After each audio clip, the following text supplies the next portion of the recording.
Hello everybody, happy Friday, and welcome back to Read and Reread. I'm Angelia, and I have a little Friday reads combined with a July wrap-up today. And as you can see, July's not the only thing that's wrapping up here. It is Box Central here at the house. There's nothing back there but Gran's hat. So this is going to be an interesting couple of weeks, but I have set aside some books, so I will have an August TBR video next week. A little bit different, but, I'm working with it. Well, okay, so first of all, a few things about this week. Of course, as you can see, the main project was the packing.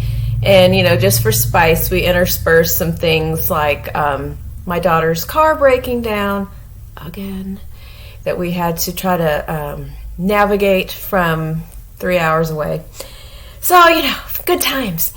But we did enjoy a couple of shows this week. We're still watching Only Murders in the Building, which it's kind of hard to engage with it because of the one episode that they dole out each week. I guess I must have watched the first season after it was already finished because it's not the kind of show really where you kind of need a little momentum there. So I don't know. I still like it, but it's not as good when I have to wait a whole week for one episode, which I know I watched TV most of my entire life in that way until just recent years. But what can I say? I'm spoiled now.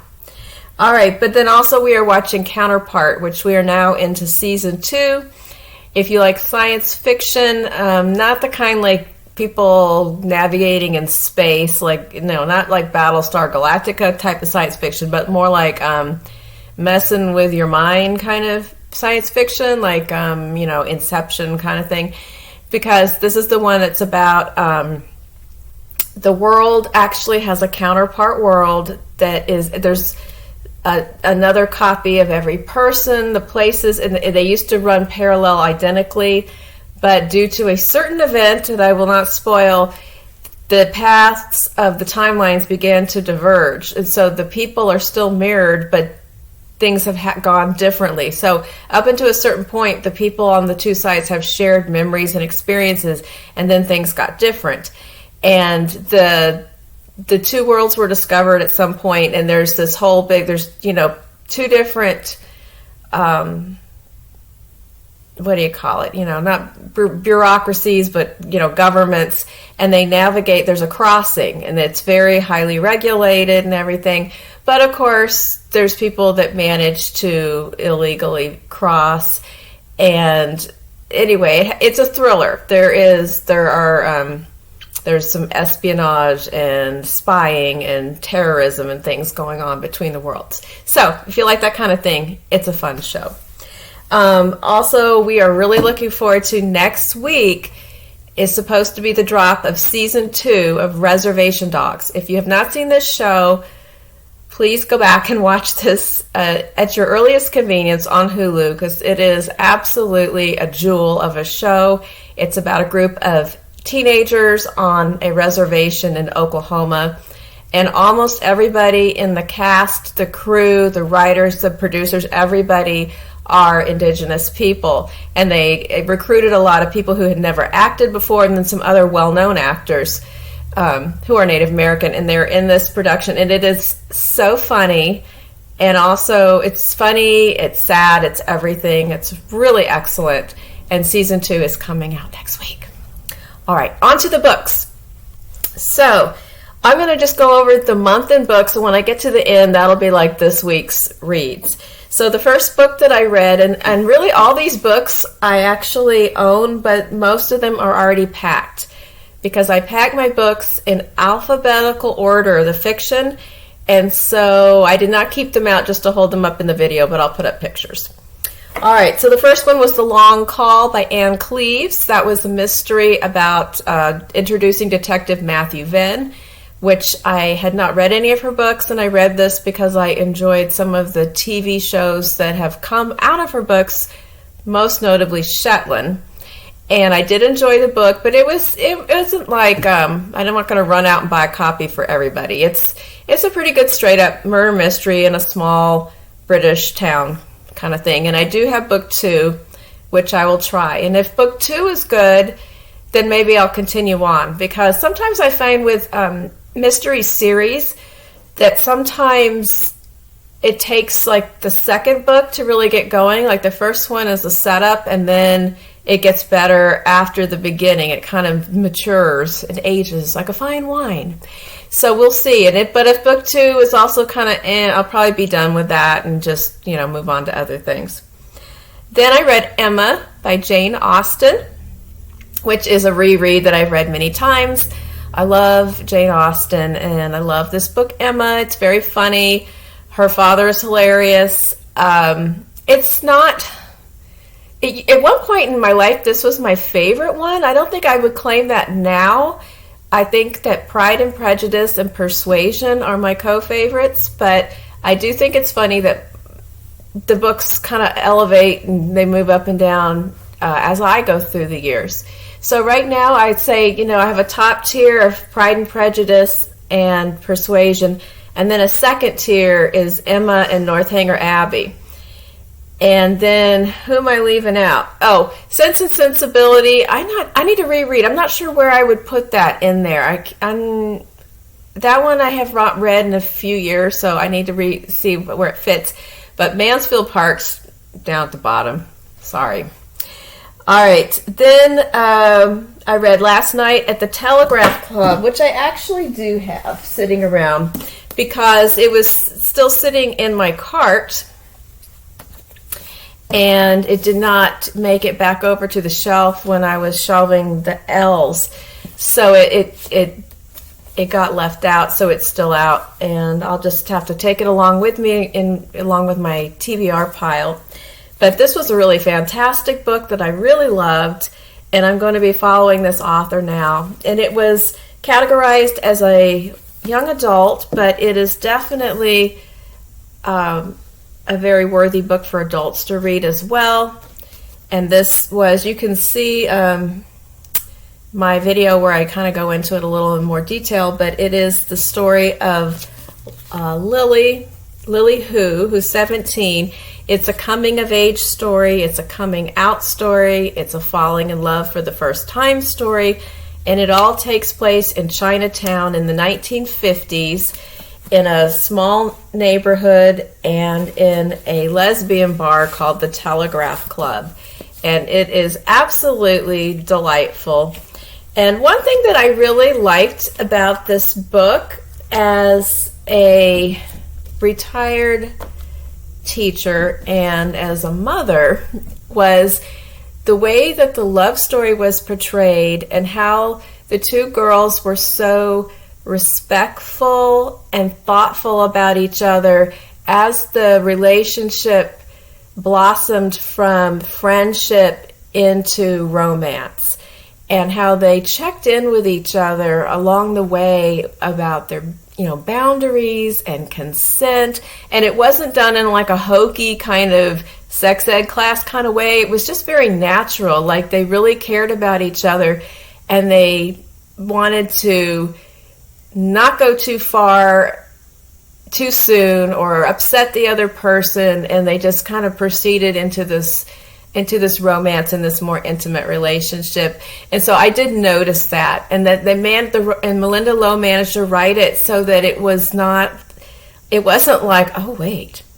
are you okay if I do this? It was just like naturally in the scene. And so it wasn't like so many books and movies where people just suddenly go up into a torrent of horny flames and they throw all caution to the wind. That a scene can be kind of hot or kind of romantic without just throwing all caution aside. So I did notice that, and I like that in this book. Since it is a young adult novel, it was nice that was represented in the story. Then the next book that I read was Parable of the Sower by Octavia Butler, which was a wonderful discovery. So that's one of those cases where an author is lurking around in your mind for years and you hear about it. I often would hear her recommended when I thought about or read about apocalyptic novels, and I did talk about it before I had read it in my video about those kind of books. And then I thought, well, I really need to read this book. And I did. Love the book and can't wait to get the second book. Of course, this happened right at the point where I said, I need to not order anything or buy anything or check anything else out from the library. I need to cut it off so I can pack it all up and do the move. And so now I'm like on my own cliffhanger to get the second book that goes along with Parable of the Sower, which is Parable of the Talents. So I will be doing that as soon as I can. Then I read You Have a Friend in 10A by Maggie Shipstead. And this one was, I'm going to be honest, this was a little disappointing. I had really high expectations. And I was really excited because I love Great Circle. Really love that book. And so when I came across this when I was at Book People, the last time I was in Austen, I was like, yes! And it had just come out and I bought it. And then I found out that it was really just a compilation of previously published stories that go back over a decade. And then I was like, uh-oh, because sometimes that happens and it's sort of like you see the authors as they develop their craft. And I know she's written a couple other novels too, so it's not like Great Circle was the first long piece she wrote, but it's kind of definitely her best one so far. And so anyway, the stories were uneven. Some of them were better than others. I liked it. A couple of them I liked a lot. A couple of them I was kind of like, So overall, I was a little bit let down because I thought that it was just going to really be a banger, and it wasn't. But okay, that happens sometimes. Then the next one was the delightful Lady Susan, which is in this volume, my copy of it, Love and Friendship and Other Youthful Writings, in the glorious penguin cloth-bound edition with the shoes. I love them. Lady Susan, okay, this little book is hilarious. This is a short novel written in the epistolary format that Jane Austen wrote when she was about 19 years old, and it is in the form of letters that mostly go between a woman named Catherine Vernon, and she writes to her mother, she writes to her brother until he ends up at her house. Also, Lady Susan's letters to a friend. Those are the two main things. A couple other people get in on the letter writing, but basically the storyline is there's a woman named Lady Susan who is an infamous flirt and disruptor of harmonious households. And Lady Susan is a widow of about 35 years old who's a very beautiful woman, and she's just a real piece of work. She's very slick. She's very manipulative. She manages to never say anything on the surface that is inappropriate or out of step with the manners, but somehow she is totally inappropriate and goes way across all kinds of lines. But she basically, at the beginning of the story, she writes to Catherine, who is her sister-in-law. Catherine had married Lady Susan's wait a minute. Okay, here we go. Lady Susan was married to a man who died. That man's brother is who Lady Catherine is married to. And Lady Susan tried to interfere and block this marriage. And so Lady Catherine already doesn't like her. And then she writes her this letter, like, oh, I'm coming to visit. I can't wait to see you. And Catherine's like, seriously? Like, we're going to pretend that all that stuff didn't happen when you interfered and didn't want us to get married? And so at the beginning of the story, Catherine is writing to her mother and saying, I know you were coming to visit, but now don't come because Susan's coming and it's going to be a scene.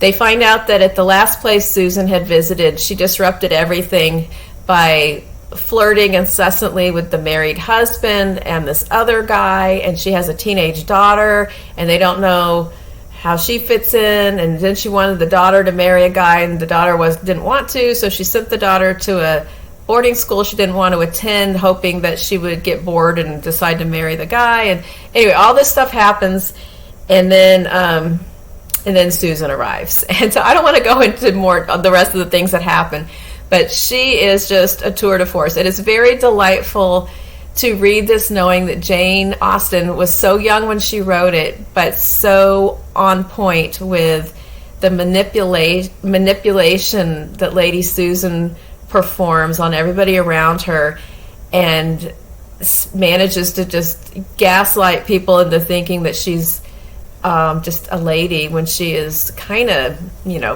pretty wicked. And I did at one point stop and think, wait a minute, when did the book Dangerous Liaisons get published? Because it kind of reminded me of that, only in a less dirty version of it. So I did go back and look, and Dangerous Liaisons by Pierre Choderlos de Laclos, or something like that, came out in 1782, and Lady Susan came out in 1794. So it's very possible that young Jane Austen did read Dangerous Liaisons and get inspired by either the letter writing format or the idea of portraying the scenes from different points of view, including and having the main character be a villain. So it's just a lot of fun, and it's interesting to read it in light of some of the characters and machinations that appear in her later, more accomplished works. So it was just a joyful little book. Then the next one I read, which is I'm just at the very end of, so I'll finish it probably later this morning, I'm almost at the end, is Light Perpetual by Frances Spufford, which, this is the one, look at this. What I bought was one with the jacket on it that said like new, and what I got was no jacket and clearly has been through something, because it's kind of smudged up and scratched up, but the insides are in good condition. And this was a book, it took a little bit for me to get into this. At first, I was not sure, because it goes around between 5 characters. And the premise was that it starts from a real-life event in World War II when the Germans bombed and hit a Woolworth in London. And everybody that was in the Woolworth at that moment on a Saturday, everybody died. Everybody in the shops on either side died, and then the damage and the casualties went out in a perimeter.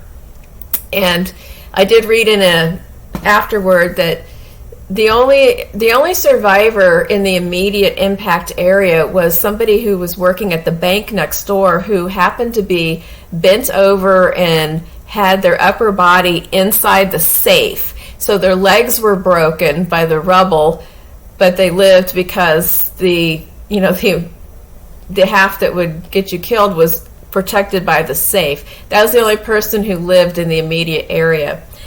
But the idea of the book was, what if these 5 children who were there had not died, and then what was their life? So it goes around, it goes like forward in time, 10 years, 20 years. There's several time jumps, and then it goes around to each person, and there's a piece. So it took me a couple of rounds before I could latch on to anything, because at first I was like, there's not enough for me to really get engaged with anybody here, and a couple of the people were hard to like because of what they were doing or their personalities, and I was like, I feel like I'm just observing and I'm not really that attached to this. But then it grew on me, and the different things that happened in between the time jumps, and then when we came back to those people, started to compel me, and then I wanted to read more. And what it ended up reminding me of, this was interesting because the reviews frequently mention Life After Life by Kate Atkinson, which is a book I really like. I love that book, but it didn't remind me of that. It reminded me of the documentary series Up, if you've ever seen that, and it's like 7 Up, 14 Up, and it keeps going, and where they have met with a group of children starting at age 7, British children, and they have come back every 7 years to see what's going on in their lives. It reminded me a lot more of that because of the surprises of the pathways of people, and how someone who seems like really solid and then things have gone wrong, or somebody who seems like a mess and then the next time they're better and they're and you're happy about it. And so that's what it was giving me, was the Up series, which of course makes me want to go back and watch the Up series again. So that is where I've left off. So in terms of Friday reads, it was Lady Susan and Light Perpetual, which now, of course, these books have also missed the cutoff because all the books are boxed except for the ones I saved out as possible August reads. So that is the status right now. I have completed my July reading pretty much, and now I'm thinking about August, trying to get it together for this move, and that's about it. So let me know if you read any of these, what you've been watching, that kind of stuff, and hope you have a great weekend.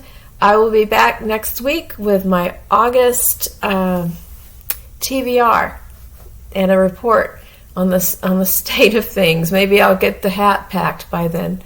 All right, have a good one. Bye-bye.